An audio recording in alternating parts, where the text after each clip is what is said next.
What's up everybody, it's me E-Man from E-Man's Movie Reviews, and today we're going to review Pet Sematary.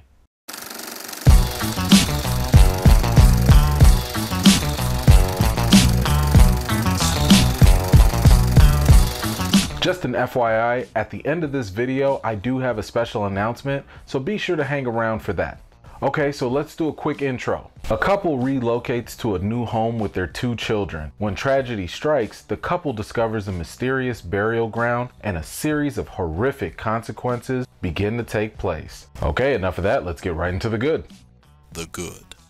I think one of the best highlights for Pet Sematary came from the actors' performances. Jason Clarke, who plays Lewis, gave his character a good amount of depth in certain scenes. He was believable whenever he was emotional, and in some cases he was relatable enough to keep some interest in his character's development.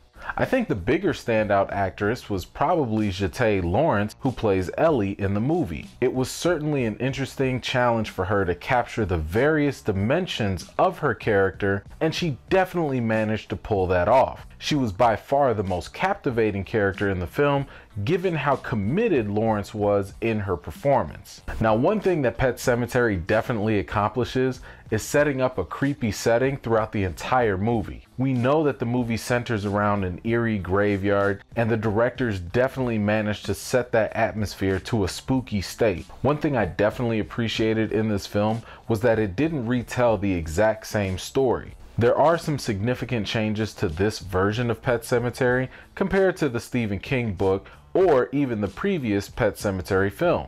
I really enjoyed the ending for this film, as it did feel pretty original, even though we're only talking about the last 5 minutes of the movie. Well, that's all for the good. Let's get on to the bad. The bad. Every single character was stupid. I know this is based on a book, but the movie also went ahead to modify some things from both the book and the previous movie. So with that being the case, I can't let the writing for this film get a pass in making all the characters so utterly dumb. This entire movie felt like it was just based on a series of bad decisions. There is a bit of a metaphysical element that is supposed to take over in the movie, but I feel like they didn't really draw on that enough, and instead the characters just look even dumber whenever they do certain things. Essentially, the biggest problem with having characters in horror movies that make dumb decisions is that the characters become less and less relatable.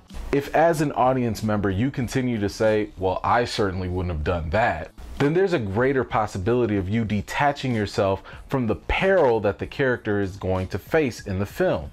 As I mentioned, given the new elements added to this version of the story, the writing did this movie absolutely no favors at all. In addition to that, neither did the cinematography for the movie. The characters were doing way too many things that overly foreshadowed what was going to happen next, and the camera shots throughout the movie made every jump scare apparent from a mile away. As a matter of fact, the jump scares were probably the biggest disappointment because they essentially were only telegraphed scenes with the volume raised up for dramatic effect. They just felt really cheap, unoriginal, and overused. As a result, the movie was about 90% predictable except for the very end. Last but not least, the marketing for this movie was a complete letdown. I don't know what the powers that be were thinking, but some of the trailers for this movie simply gave away some of the new changes in the story. I mean, if you go through all the trouble of adding new stuff into your movie because you want to surprise us, why would you show it in the trailer? Because when we actually go watch the movie, we're not going to be surprised by it. What kind of logic is that? Anyway, enough of that. Let's just get right to the reason. The reason. Pet Sematary was scarily disappointing and does not come close to living up to the level of horror that one would expect from a Stephen King adaptation. The original Pet Sematary from 1989 is still a superior film in my opinion, even though it is a bit dated. Hopefully in the future, the movie studios will try to market their films without literally spoiling the plot reveals and surprises. Funny thing, this isn't even the first time this has happened. If some of you might have recalled in Terminator Genesis, this same movie studio literally spoiled the big twist in the movie within their trailer. Want to know something else that's interesting? Jason Clarke was the star in both of those movies. I don't get this. So when it comes to the rating for Pet Sematary, I've got to give it a 5.5 out of 10. Now, I'm definitely not going to tell you not to go see this movie, because you should go see whatever you like and make up your own mind. I would, however, just tell you to temper your expectations going in.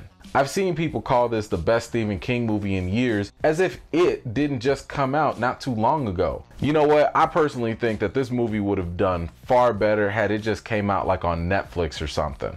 Anyway, have you seen Pet Sematary, or do you plan on going to see it? If you have seen it, or after you do go see it, come on back to this video and let me know what you thought about the movie in the comments down below. Now, if you've also seen the original or read the books, let me know how you think those stack up against the new one. Thank you so much for joining me. I really do appreciate you guys taking the time to watch my video.